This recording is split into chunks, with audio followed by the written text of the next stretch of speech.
On the island nation of Batopia, in the dreaded castle that stood atop a mighty mountain, the usual screams of rage and horror were replaced with cheers of joy and fun.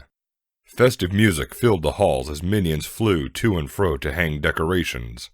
In the main meeting room, a massive pine tree stood tall and proud and covered with all sorts of tinsels and ornaments. At its base sat a stack of brightly wrapped presents, just waiting for the day they would be opened. At the center of all this festive activity was the ever-cheerful alicorn Ruby Heartthrob. Her smile was even wider than usual as she directed the buzzing minions around the tree. Okay, now wrap the gold tinsel over the silver tinsel, she instructed. The minion nodded and flew around the tree, laying a string of glittery gold tinsel over the silver one that had already been placed on the tree's branches. Ruby studied the decoration intensely for a moment before her smile returned. Perfect! She cheered with a clap of her hooves. Her celebration was short-lived when the large double doors to the room flung open with a mighty crash that caused her and the assorted gathered minions to jump in surprise. From the now open doors came in 2 more minions, each carrying a stack of presents in front of their hooves. Behind them strode in Empress Batty, looking even more annoyed than usual.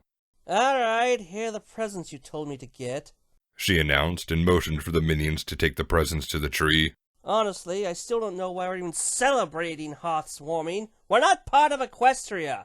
We could come up with our own holiday, like Minion Hunting Day. All the minions in the room turned their heads and stared at her at that statement. How would that be different than any other day? Ruby asked flatly. I don't know, we'd wear funny hats or something, Batty said with a dismissive wave of her hoof. Well, as much as I do like funny hats, I think we're gonna stick with hearth swarming.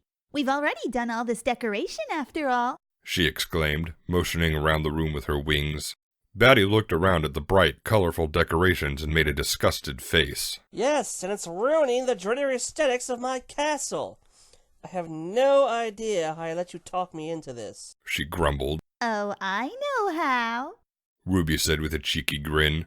Ruby, I swear if you're going to say what I think you're going to say, I'm going to dunk your head in that bowl of eggnog and hold it there until the bubbles stop, Batty threatened. You know why. The other mare continued to tease. Besides, this is the first year we'll get to celebrate with our little Blackheart, so we need to make it extra special.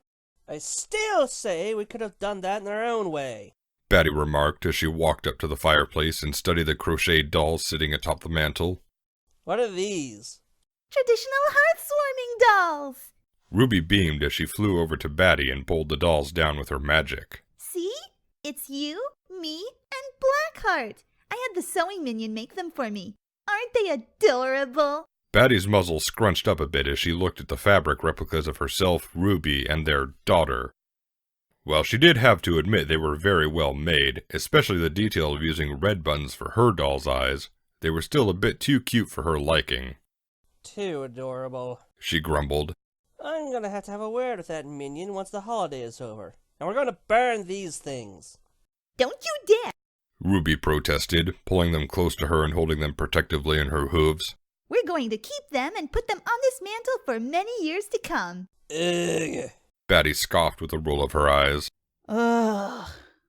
An echo of the exclamation rang out. It wasn't in Batty's voice, however, and it seemed to come from a very specific spot.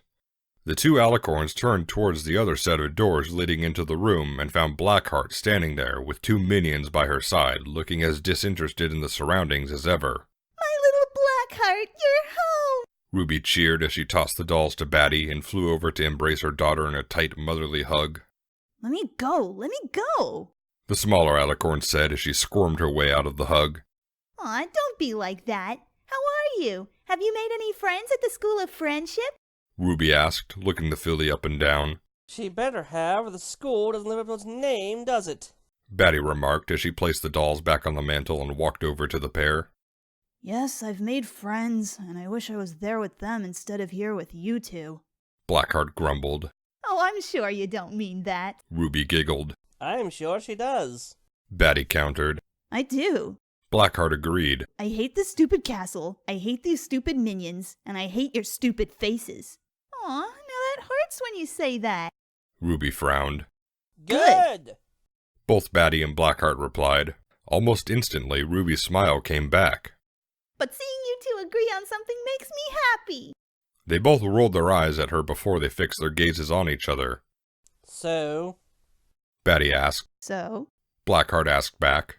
Silence took over them for several long, agonizing seconds. Look, just say something or she's gonna keep staring at us. Batty said, nodding her head towards Ruby. Blackheart sighed and shook her head. Fine, I'm good. I made friends. I'm here. Happy. She grumbled. Works for me. Batty replied. Good. Can I go now? The younger Alicorn asked. Not until we've had a nice family dinner together. Ruby announced. No! The duo cried pathetically. If you both stay, we'll get to open at least one present first. They stared at each other for a moment, then nodded and looked back at her. Agreed. They said in unison again. Now let me at those presents. Blackheart said before she spread her pink metal wings and flew over to the tree.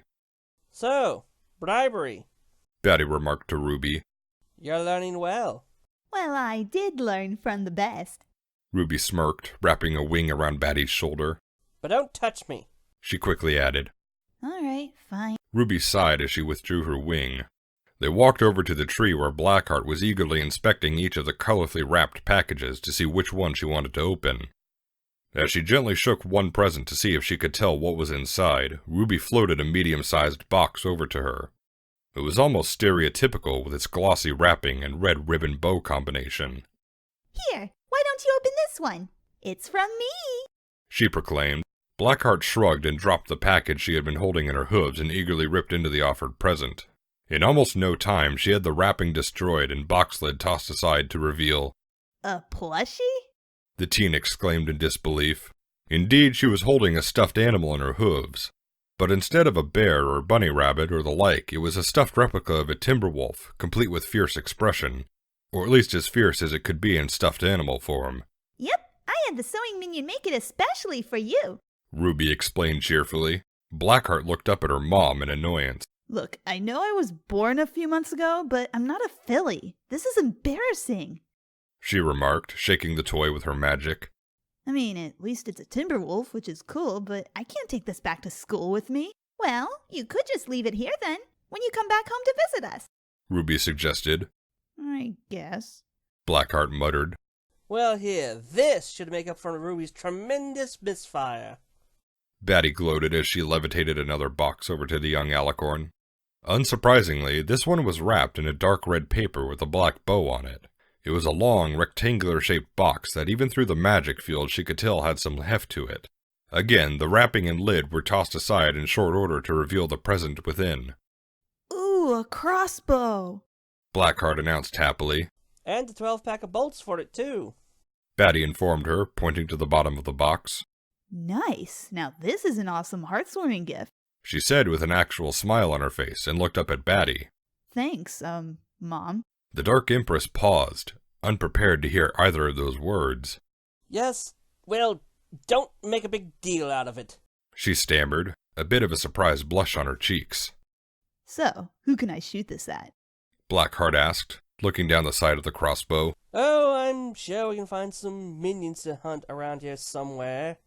Batty mused, looking around at the minions still scurrying about. After dinner. Ruby spoke up, using her magic to yank the weapon away from her daughter. Now go to the table while your mother and I discuss some things. You never let me get to have any fun. Blackheart grumbled, slipping back into her usual uncaring, cynical self. Please tell me this is a toy crossbow. Ruby pleaded as she gently placed the weapon down. Oh, no, it's quite real. Batty assured her. I figured it's never too early for her to learn how to use a weapon. I don't know why I expected anything else. The other mare sighed as she face-hoofed. Well, despite that, I do have a present I want to give you now, too. Well, if we're doing this, I might as well give you my present, too. Batty commented. Oh, yay! Early present exchange! Batty rolled her eyes before she levitated a round box over to Ruby, who in turn had levitated a box over to her. Their magical auras swapped as they took possession of the offered gift. Much like Blackheart, Batty quickly ripped off the wrapping paper and tore the box open to reveal a new cape folded up inside. She pulled it out and unfurled it to admire it. The body was done in blood-red velvet, with a black fur-lined trim running the course of it. There was a golden bot-shaped clasp to hold the two sides together when it was worn. It's beautiful. Batty said in a surprisingly soft tone. Thank you, Ruby.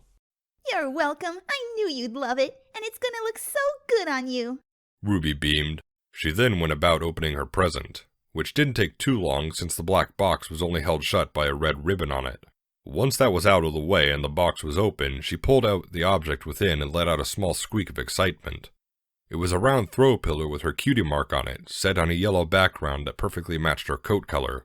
That would have been good enough for her, but the moment she turned it over is when her excitement really grew. The opposite side was black with Batty's cutie mark emblazoned on it. She turned the pillow over a few times, reveling in seeing their cutie marks so intertwined. I love it! She cheered loudly before she glomped onto the unprepared Batty. Thank you, thank you, thank you! Yes, well, you're welcome. Now let's not make a big deal out of this. Batty grumbled as she pulled Ruby off her. She straightened out her current cape before placing the new one back in its box to try it on after dinner. She then stared over her still beaming partner, and despite herself, a small smile formed on the edges of her mouth. Happy hearth warming, Ruby, she said. Happy hearth warming, Batty. Ruby replied back, giving her other half another warm, loving hug.